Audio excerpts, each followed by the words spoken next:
I'm here today with a special recipe for all our cultists out there and your young spawnlings. Today we have a couple of recipes that are good for a quick little snack before your sacrifices. Our starting one is our cultists in robes, a special favorite for our shorter members of the cult.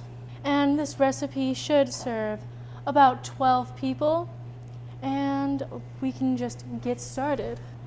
So a couple of ingredients you're gonna need for your starting one.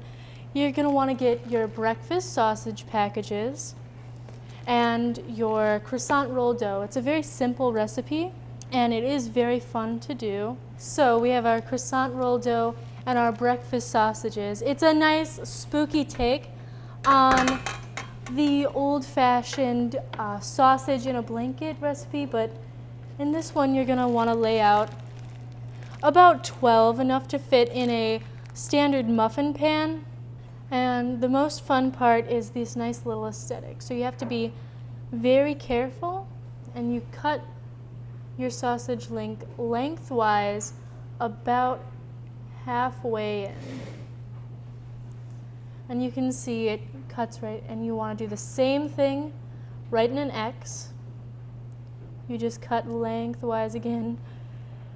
We don't want any blood sacrifices included in this recipe, so watch your fingertips. And you're going to want to try for that one last little cut. And you can see you want to go for a nice little tentacle feel with them, our Cthulhu vibes.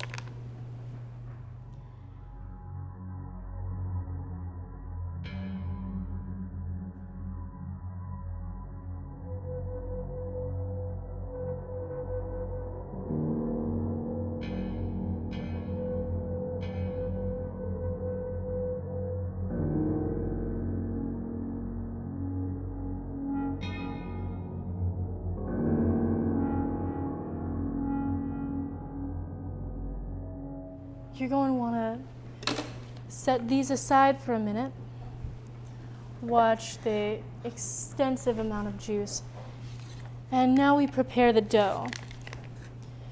And again, the rolls are fine. It's much preferred, especially for saving time.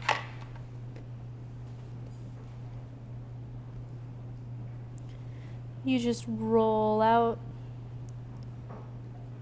the standard croissant roll, but we're not going to be using the pre-cut lines because we want a slightly larger square.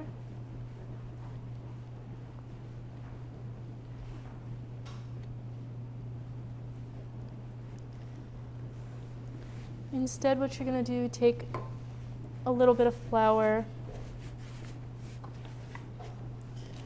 just roll it back out.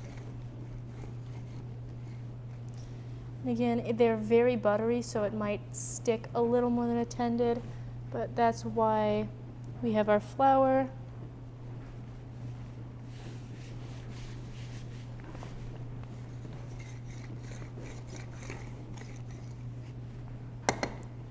We just want to get rid of those pre-cut lines.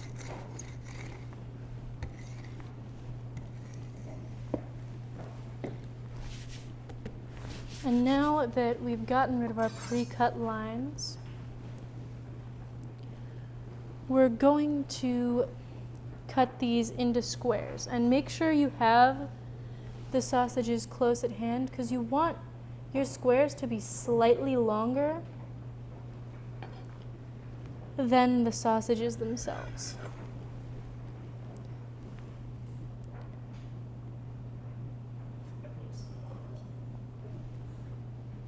Just this kind of square. You can see, boom, little longer, and that'll work perfect for our next step.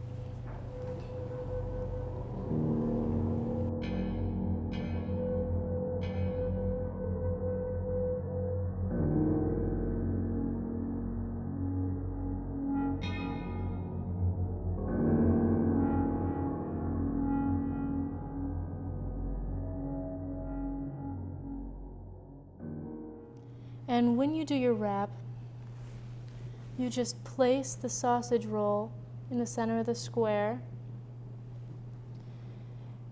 and you're going to wrap it around, and you pinch at 2 places. You want to pinch just above where you made those cuts and get the dough to stick together, and you want to pinch right at the top. And there we have our robed cultist.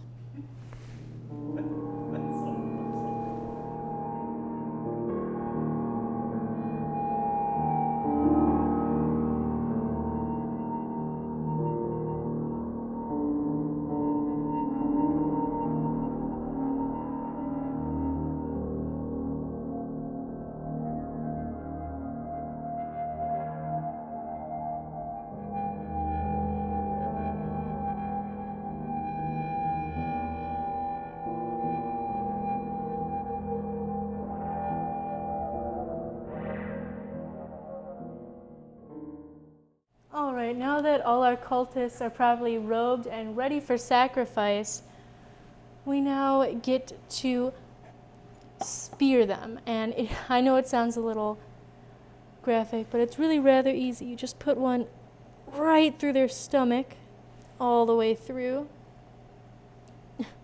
Now he's nice and speared, and you gotta make an X with it too, right on the other side. And you're going to want to try to keep it above where you made the cuts for the tentacles, because when we put them into our baking tray, we want to kind of let the legs spread, because you want the tentacles to bake individually, and if they're too close together, it will just bake into one hot dog. So you kind of spread it in the bottom, takes up the top, and make sure that the sticks properly balance on the side of your baking pan.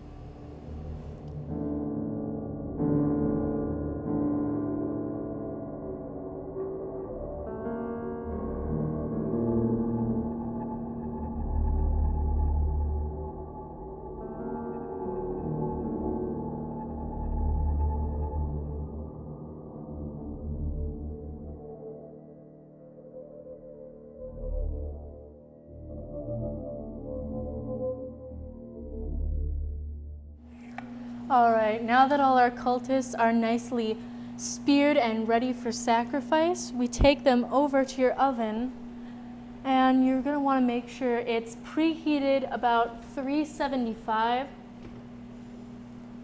And these are going to bake for 12 to 15 minutes. So while we're waiting, we're going to be doing another special recipe in our book. This is a very quick one and a nice little dessert to go with our cultists. This is the Yiggy Pudding. It serves about 8 wriggling children, and for this one, you're going to use a normal packet of just chocolate pudding mix from the store, about 8 gummy worms. Make sure you have some special milk on hand, our normal maraschino cherries, and for this one you could use pre-made chocolate sprinkles, but I decided to have a little more fun with it, and you can do some chocolate fragments as well. So the first step in this is making the pudding.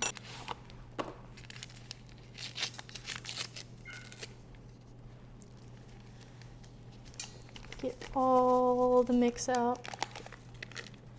And we're going to use 2 cups of cold milk.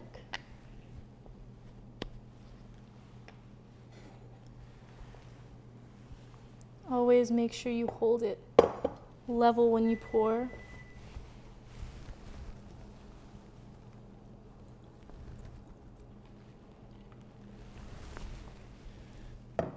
Straight from the skull. We just lay it in.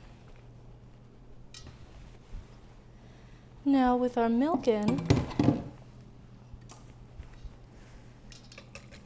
you just stir it in. A whisk is best to get all the powder thoroughly mixed in and broken up. It should only take about 4 to 5 minutes to get everything thoroughly mixed in. You're going to want to mix it until fully smooth.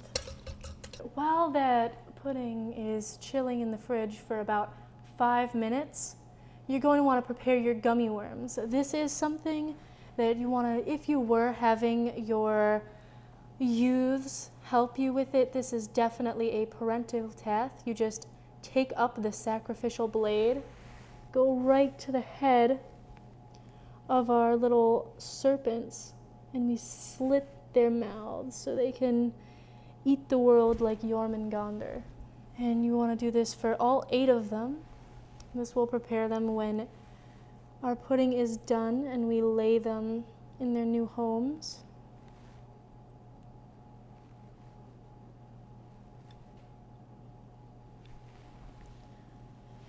And like usual, with anything where you're bringing a blade centimeters from your fingertips, this is not something you want to just do willy-nilly. All it needs to be only about 2 centimeters or so deep. You don't want to go all the way through it, but just enough so you give your worm a nice little mouth. All right, and now that we've gifted all our serpents with the ability to consume, we also want to just prepare our chocolate pieces. For this one, again, it's always fine to just use normal chocolate sprinkles, but I prefer, you don't need too much. About the majority of a bar should do it.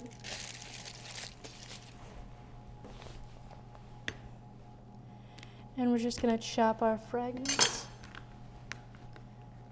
Let's give ourselves a little bit of smaller pieces just to make the work slightly easier.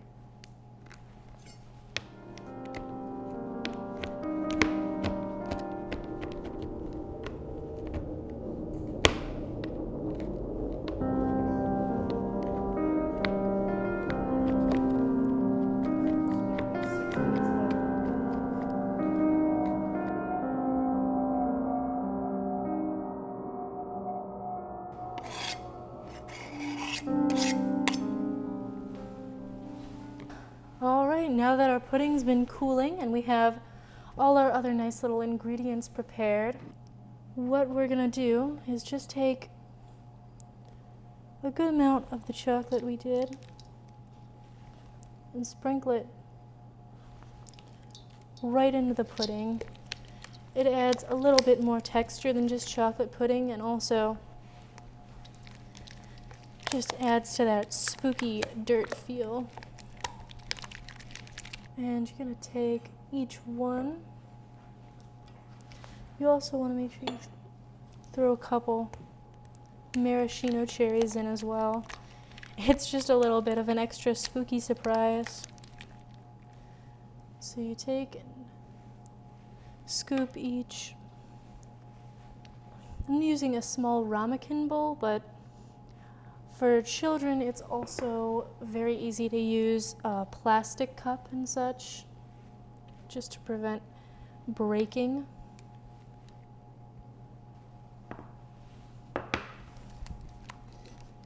As the Yiggy worms are emerging, it isn't too unacceptable for them to be a little messy. And so the last part, you just place your worm in, emerging from the world, and a nice cherry to lay in there. And that's it.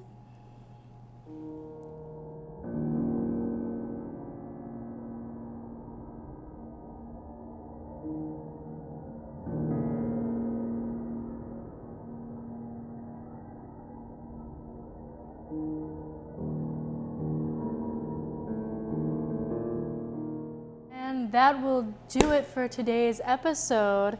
As the chosen of Yig emerge and our cultists cool from their fiery depth, I just want to give a special thanks to everyone watching. A special thanks especially to Bob from Philly for sending us here at D&D with high school students this amazing cookbook. Be on the lookout the next couple weeks for more special cultist recipes. And make sure you enjoy.